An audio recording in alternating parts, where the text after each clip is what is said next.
Carlos Principe Cuadras, will be having a 10-round fight on the undercard of the Gennady Golovkin versus Daniel Jacobs pay-per-view against former title challenger David Carmona. Some of you may remember David Carmona for the fact that he recently actually fought Naoya Inoue. He became the first and only man, to actually go the full 12 rounds distance against Naoya Inoue. Inoue's people did say that he hurt his hand in the fight, and it looked like he did, but he did manage to not only go the distance, but he actually ran Inoue pretty close in a lot of those rounds, and he actually won a few rounds. If I remember right, I believe I scored it for Inoue about 9 rounds to 3 or 8 rounds to 4, something of that nature. There's definitely a clear, conclusive Inoue victory, but one that was pretty hard fought, and probably is really his hardest fought victory to date, especially because of the fact that Carmona, he's a tough fighter. He's a grinding fighter. One of these guys that kind of wears you down with volume. A very inside heavy fighter. Very, very much on the front foot, trying to beat you up to the body, beat you up to the head. Comes forward with a fairly high guard, just looking to kind of be a bit of a tank in there and just walk you down, wear you down, and to either outpoint you by virtue of volume and stamina, or potentially get some sort of a late stoppage. Not necessarily a huge puncher. He does only have 8 knockouts and 20 victories, along with 3 losses and 5 draws. He's one of these tough fighters from Mexico who fought pretty hard series of opponents early on. But since he's managed to ascend to the championship level, he does have 2 losses, one to Naoya Inoue, as I already mentioned, as well as a previous loss to Omar Narvaez, the man who, of course, Naoya Inoue defeated pretty brutally and amazingly in a couple of rounds. Knocked him just out. He beat the crap out of him, just kept dropping him, and Narvaez really couldn't compete on that particular night. But Narvaez had actually TKO'd him back in 2013. I do think that Carmona has definitely improved since then, however. I really wouldn't have expected him to be able to go the distance if he had not improved from that fight. He also has a draw with Rolito Paredes, who, of course, was another fighter that Inoue managed to destroy within a couple of rounds. So pretty impressive feat for Inoue, and actually a fairly impressive feat for Carmona too, considering the fact that he managed to recover from the losses that he had earlier in his career and really progress and add a lot of things to his game to make him a pretty competitive fighter at the top level. Cuadras, however, though, I think is going to be just a step too far for him still. Cuadras, I thought, was extremely impressive against Roman Gonzalez when the two met last year. He actually showed me some things that I wasn't even sure that he was capable of against Gonzalez. Fantastic stamina, fantastic endurance, great punch variety, excellent hand speed and foot speed.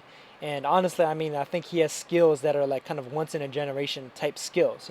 He has like that Mildred Taylor, that Roy Jones, that Sugar Ray Leonard type of hand speed and foot speed. Just that combination of athletic ability and agility in order to just ratchet off combinations and be very improvisational and be able to kind of break a lot of the standard rules of textbook technical boxing. And also even still integrate some of those rules as well. But to create and craft a style that's very unorthodox and very difficult to be able to try and get a beat on and be able to defeat with your standard technical tactics, whether that be timing a guy, trying to counter him, trying to catch and counter, or what have you. Cuadras is an extremely difficult opponent just by virtue of the fact that he's able to improvise pretty much on the fly whenever depending on whatever the opponent is bringing to the table. He fights different opponents in different manners. Some guys he'll very much be more of a stick and move type of fighter against. Some guys he'll tend to be a bit more of a spoiler, maybe a Hopkins-esque style against. Maybe a bit too much clinching, but he'll utilize them in a strategic manner. And then other guys, he'll feel free to let his hands fly and to try to knock them out if he feels like they're not really any kind of a physical threat to him.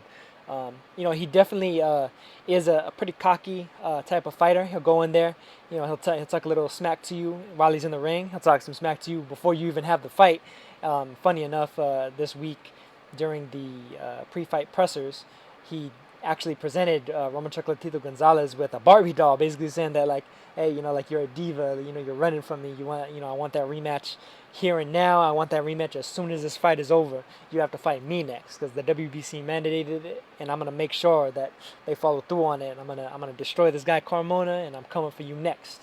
because I already beat you once, and I definitely do get the argument from people that think that Cuadras did win that fight. It was an extremely close fight. I believe I scored it a draw. Back when it happened, and I mean, since I've watched the fight repeatedly, I mean, I kind of go back and forth with who won it. But I mean, I definitely think that if it had been a 15 rounder, I think Cuadras certainly had the edge. If it had lasted a little bit longer, simply because of the fact that he never looked tired. He never looked tired in the fight for a single moment. He would look tired, of course. He'd be a bit winded when he go back to his corner for the minute rest, but he'd come out that next minute like the last round never even happened. And I thought that was pretty damn incredible. That's an extreme level of conditioning that you really don't see particularly often in the sport, especially in a fight where guys are throwing over 2,000 punches throughout the entire fight and fighting at such a fast pace throughout the entire fight. It was very much that kind of Barrera Morales 1-esque type of fight where it's just nonstop action, guys throwing hands, throwing with power, throwing heavy-handed, fast shots for the full 3 minutes of all 12 rounds. Very impressive fight, very impressive feat from Cuadras for what he managed to pull off. He also fairly handily defeated Cesar Kitsurungvasai, although there was a little bit of controversy there considering the fact that it was stopped on a technical decision after 8 rounds. But I do think that he's going to be just a little bit too talented and just too much of a step ahead, a little bit too quick for the likes of David Carmona. In terms of height and reach, they're about the same height, both 5'4". Cuadras does have a 2-inch reach advantage over Carmona, so I definitely expect him to use that to be a bit more of a mid to long range type of fighter in this fight.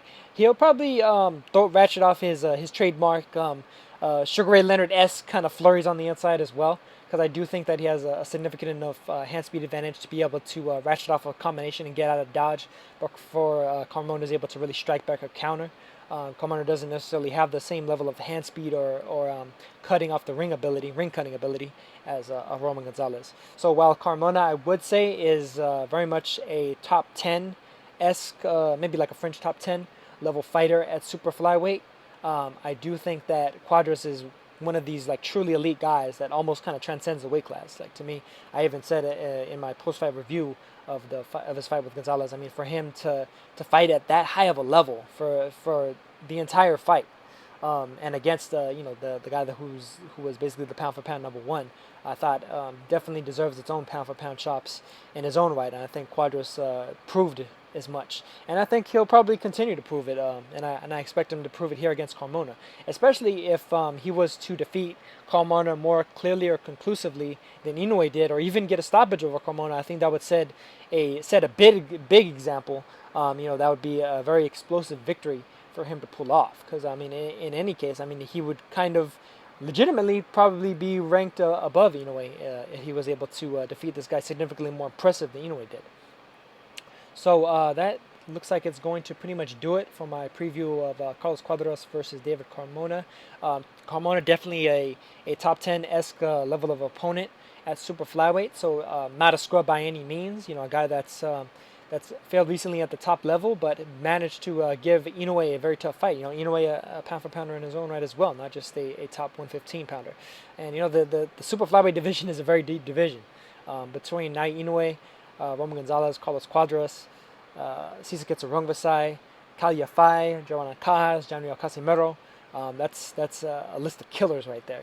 Very very difficult way to get your, and Juan Francisco Estrada as well. I actually forgot him. I shouldn't have, but left him aside. And I think Estrada is one of those guys, a top 5 guy that could potentially beat any of these guys I already mentioned on any given night.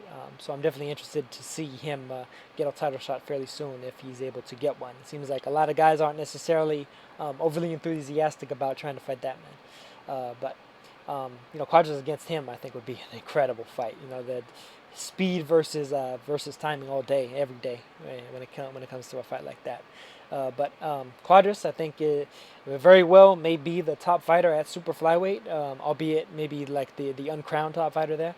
And we'll see if he's able to kind of prove that point. And, I definitely know that he thinks very highly of himself in that regard. We'll see if the Prince, El Príncipe, truly becomes El Rey, the king of the division, and makes his way back to doing that by defeating a very, very tough and determined underdog in David Carmona this Saturday. So it'll be a fun fight, I think, and a fun watch. and I hope you guys enjoy it as much as I think that I will. So all that said, I will catch you guys in the next one. Peace.